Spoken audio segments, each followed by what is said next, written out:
I farm in the central part of North Dakota, in the pothole region. Wheat, barley, flax, soybeans, some corn, canola. And I like coming to the Big Iron here to see what's new. And I guess back in 2012 was the first time we saw Alex here with the GCS Cleaner. It just does a heck of a job. I mean, you could sort out anything you want. We scalp it before we go in so we can get the seed quality. We had barley. We thought, oh, right out of the bin. We've been seeding out of the bin. And we ran it through a machine. And we had 5 different qualities, may I say. And why put that chicken feed in there? That could just well go back in the bin and sell it to the maltsters. Put the good stuff in the field. I tell you what, here's a little story. I sold some seed to a neighbor.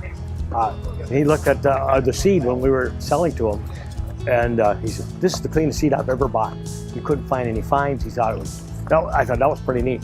There's no wearing parts. We've set ours up where it's very portable, and it's simple. I mean, that's the nice thing about it. In the spring, we're busy. Road restrictions. You've got your cleaner at home. You clean your grain. You run out of grain, you just set up, clean some more, you know? You don't have to pay. It's not cheap hauling to town and cleaning it. So that's the nice thing. We like it on the farm.